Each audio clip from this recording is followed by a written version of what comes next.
Hier ist ein schönes Bild der neuen Standard-Weltkarte von Alex Gleason aus dem Jahr 1892 auf der Projektion des Modern College in Blackheath, England. Am oberen Rand der Karte steht geschrieben, dass sie wissenschaftlich und praktisch korrekt ist. Gleasons Karte unterscheidet sich von den Standard-Weltkarten vor allem durch die Darstellung der Pole.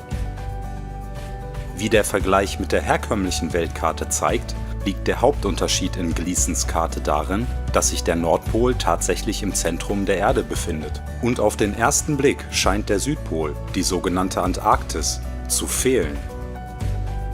Bei näherer Betrachtung stellt man jedoch fest, dass die Antarktis tatsächlich vorhanden ist und den größten Teil der Landmasse auf der Karte ausmacht. Die Antarktis auf Gleasons Karte ist ein alles umschließender Eisring, der die gesamte äußere Erdoberfläche bedeckt.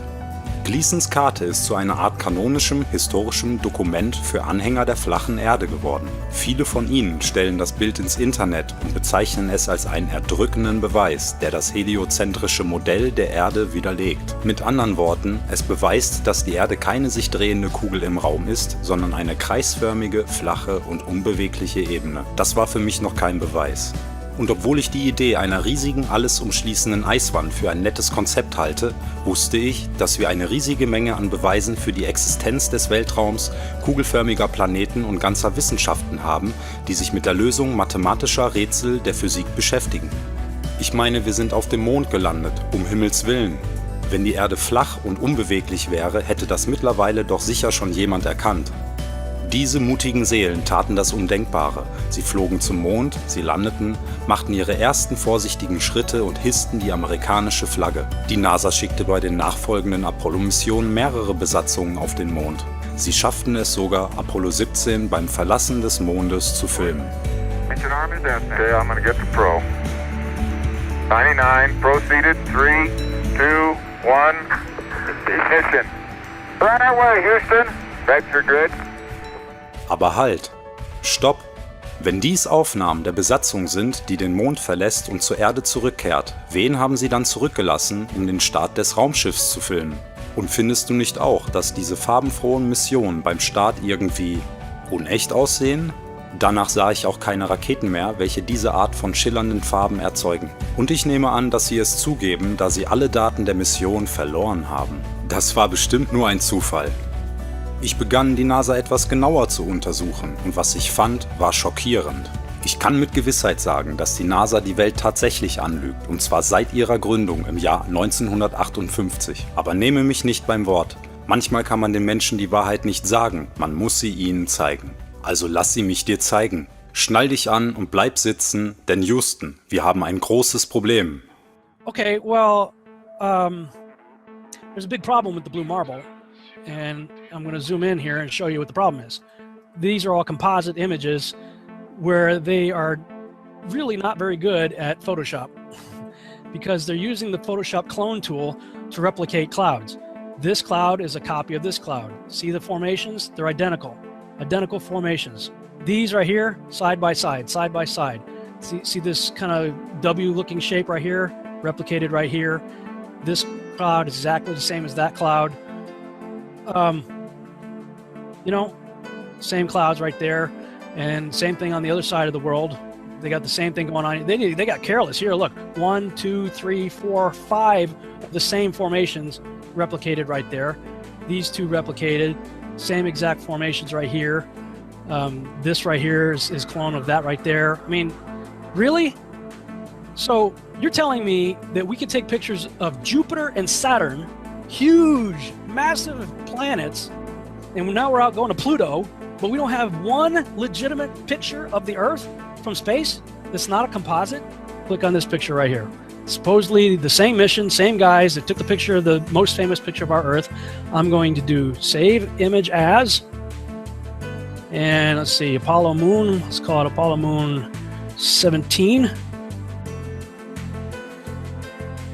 And I'm going to open that in Photoshop.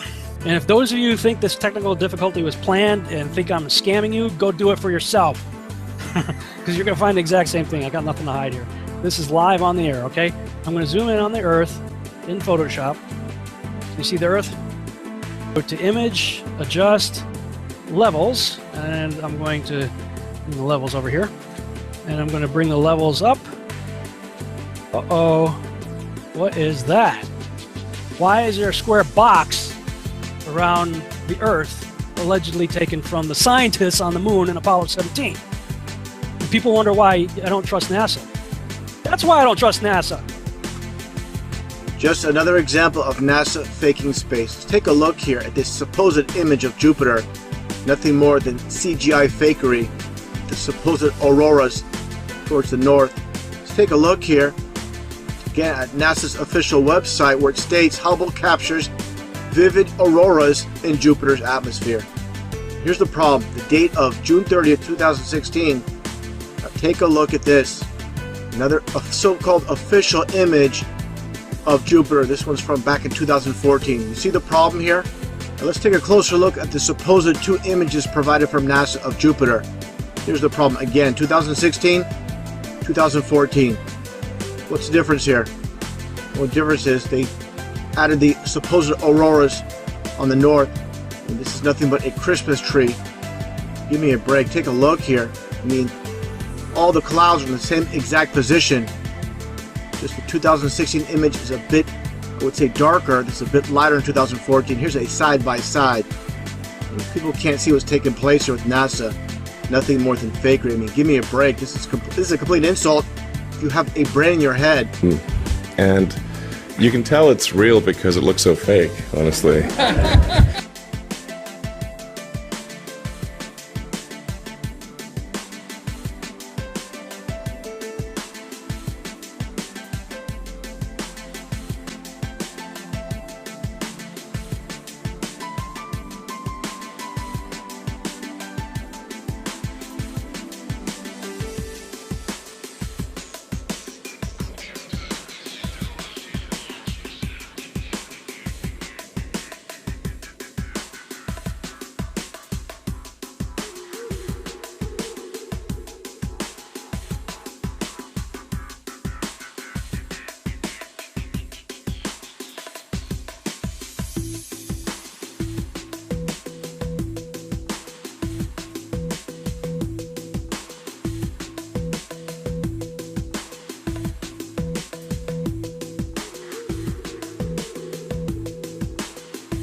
It became instantly clear how they do it. And it's just video game technology. Now, if you're part of the Geek Squad or the techie crowd, well, then you already know about this technology. And so let's get to the video that caught my attention, and you will see the same things that I saw. Let's watch. We have to introduce the concept of freefall. So let's use this model of the Earth. And let's enlist the help of a friend, Patsy. You might know her.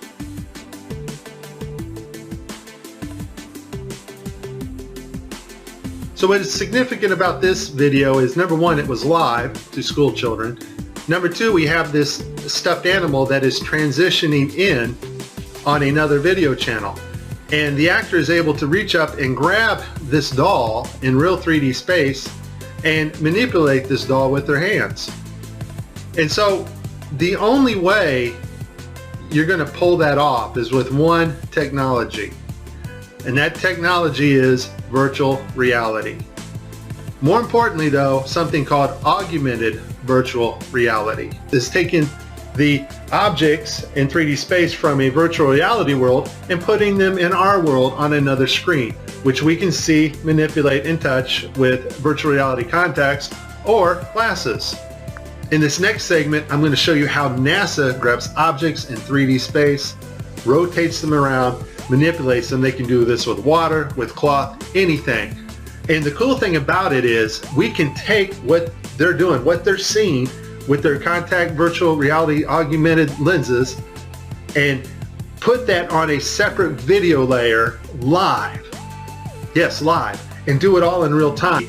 45 minutes straight of NASA messing up their virtual reality setup. I tried to pick some clips that were obvious and some not so obvious. Show you some of the contacts. We're going to see Tim Peake with his contacts in, but these are virtual reality contacts overlaid on the eyes so actors can interact with things in 3D space, all in real time. In this next shot, we will get to see the whole arm setup and the virtual reality glove that covers all the way down the arm and hand.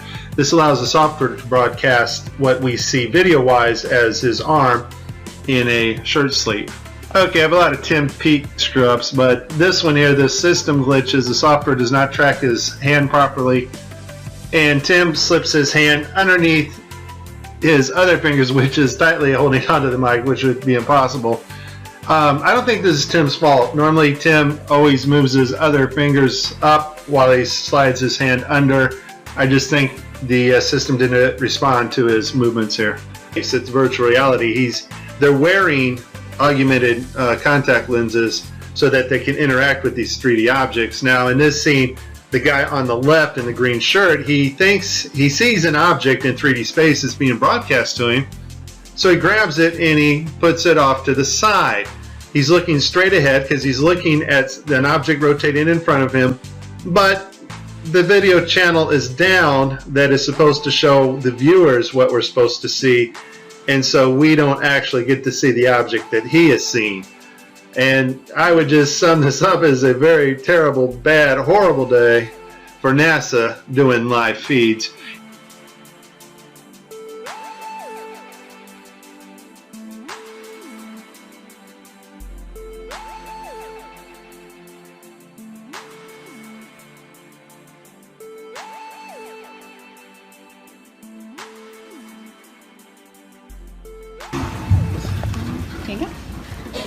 So many times during spacewalks outside the International Space Station, we can see air bubbles rising up. Can you touch on how there are air bubbles in space? Can you be more specific? Air bubbles? So yeah, like a lot of times during the footage, the NASA footage, you can see bubbles coming up out of the helmets or kind of from underneath you. How do you explain bubbles in space? Yeah, I'm not sure exactly what you're talking about.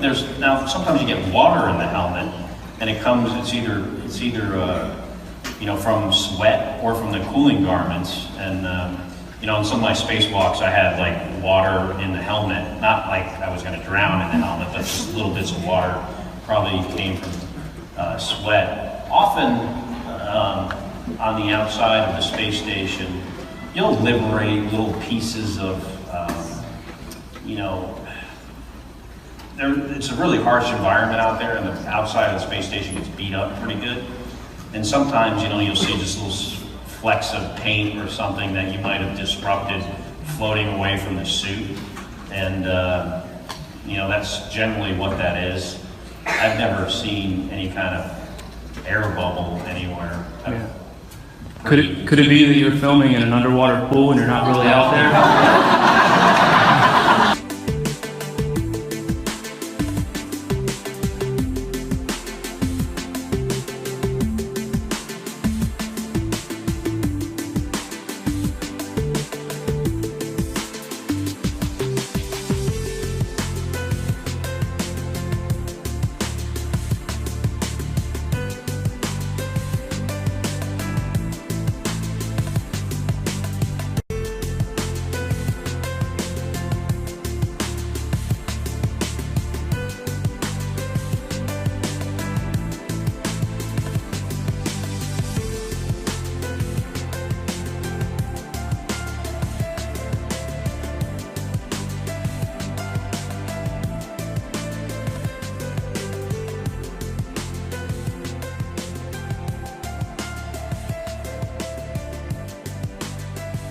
Why don't you swear in the Bible that you walked on the moon? You're the one who said you walked on the moon when you didn't. Calling the kettle black if you ever thought of it. Say that misrepresented away from me. You're a coward and a liar and a thief.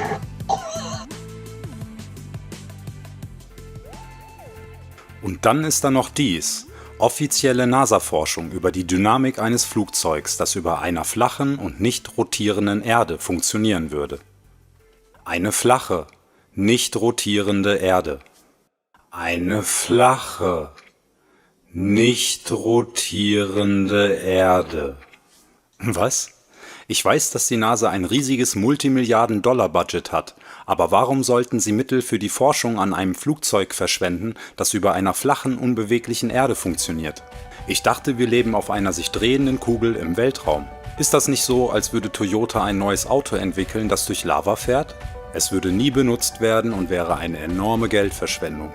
Das ist alles nur Spaß und Spielerei, bis man den Lügen der NASA auf die Spur kommt. Warum sollte die größte Raumfahrtorganisation, deren Vision auf ihrer Webseite besagt, dass es ihr Ziel ist, Wissen zum Wohle der Menschheit zu entdecken und zu erweitern, lügen? Und wohin genau fließt ein Jahresbudget von mehreren Milliarden Dollar? In den letzten 5 Jahren belief sich das Jahresbudget der NASA zwischen 2016 und 2020 auf insgesamt über 100 Milliarden Dollar. Warum sollte sie solche betrügerischen Handlungen begehen, wenn sie der Menschheit mit ihrem Verständnis und ihrer Erforschung des Weltraums helfen will? Und wenn wir der berühmtesten aller Weltraumorganisationen nicht vertrauen können, dass sie uns die Wahrheit sagt, ist die Erde dann wirklich das, was man uns glauben lässt? Und dann erinnerte ich mich an den Vertrag der Vereinten Nationen von 1959, der alle weltweiten Aktivitäten auf dem antarktischen Kontinent verbietet, regelt und sicherstellt, dass der Kontinent keiner Nation gehört. Mit Gleasons Karte vor Augen begann ich mich zu fragen, ob die Antarktis wirklich das war, was man uns erzählt hatte. War sie wirklich ein eiskaltes, unberührtes Paradies, in dem, wie Sir David Attenborough zeigt, die Pinguine im Schnee spielen? Könnte es wirklich eine riesige Eiswand sein, welche die ganze Erde umschließt? Und dann dämmerte mir etwas und ließ mich innehalten. Wie konnte ich das übersehen? Es starrte mir die ganze Zeit buchstäblich ins Gesicht. Gleasons Karte, sichtbar verborgen in dem Logo der Vereinten Nationen. Schau es dir an. Der Nordpol befindet sich in der Mitte, genau wie bei Gleasons Karte. Aber warum fehlt die Antarktis? Oder fehlt sie doch nicht? Bei näherer Betrachtung stellte ich fest, dass das Logo von einem kreisförmigen Lorbeerblatt eingerahmt ist. Aus der antiken griechischen Mythologie weiß ich, dass das Lorbeerblatt Apollo symbolisiert. Schon wieder Apollo. Genau wie die Mondmission. Im alten Rom durfte der Lorbeer nicht für profane Zwecke verwendet werden und das Anzünden oder Verbrennen unter freiem Himmel war streng verboten. Und ich wusste aus dem Vertrag, dass die UNO die Erforschung und Ausbeutung der Antarktis streng verboten hatte. Verbirgt sich vielleicht eine Botschaft dahinter? Ich begann zu recherchieren und stellte fest, dass nicht nur die Vereinten Nationen dieses Logo benutzen, sondern auch die Internationale Seeschifffahrtsorganisation, die Internationale Zivilluftfahrtorganisation und die Weltgesundheitsorganisation. Die Seeschifffahrtsorganisation kontrolliert die Meere und die Luftfahrtorganisation den Himmel. Die WHO steuert grob gesagt die gesamte Kommunikation über Gesundheit und Krankheiten der Welt, so wie sie es auch während der Covid-19-Pandemie getan hat. Beherrscht in Wahrheit das UN-Militär die Antarktis zusammen mit den See- und Luftfahrtorganisationen? Oder handelt es sich doch nur um einen Friedensvertrag, um den letzten unberührten Ort der Erde zu ehren?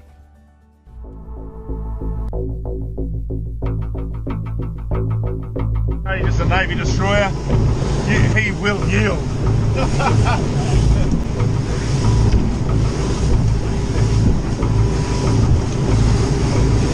He'll be thinking, that cheeky better not cross my bow.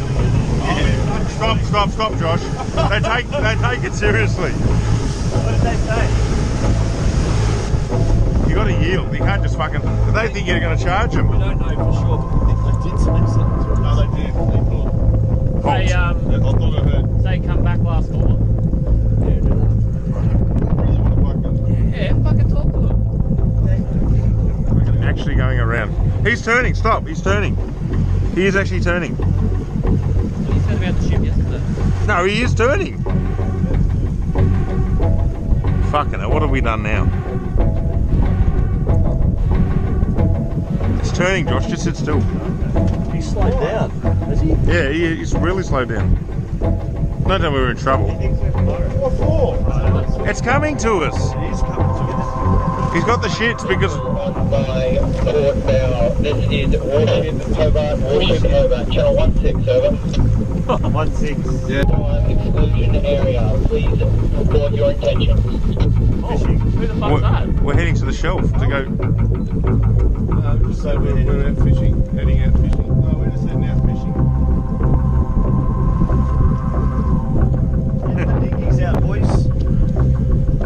They get Warship Hobart, you are operating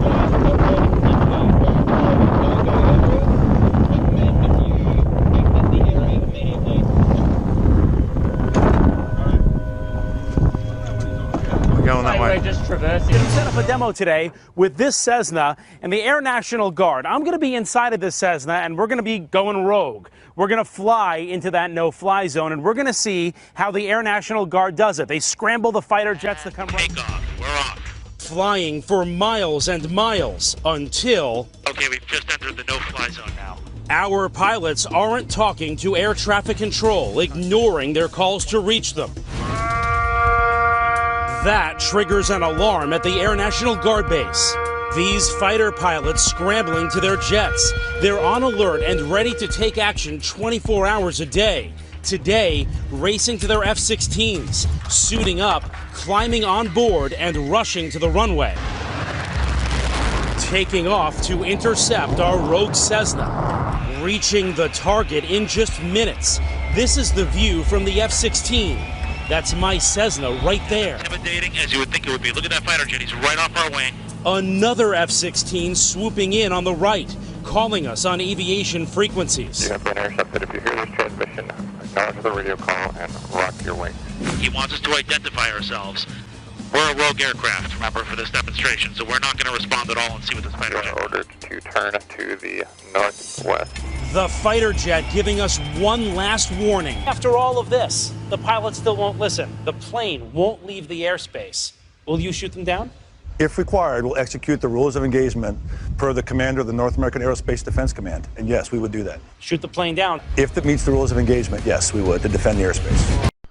Warum überwachen sie die Grenzen der Antarktis auf so kriegerische Art und Weise? Sicherlich beschützen sie nur die Pinguine und Robben, die wir so oft in Dokumentationen über den gefrorenen Planeten Erde gesehen haben. Ich weiß es nicht, wirklich sicher bin ich mir nicht mehr, denn danach bin ich über das hier gestolpert.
Eine riesige Eiswand, die sich über Aberhunderte von Kilometern zu erstrecken scheint.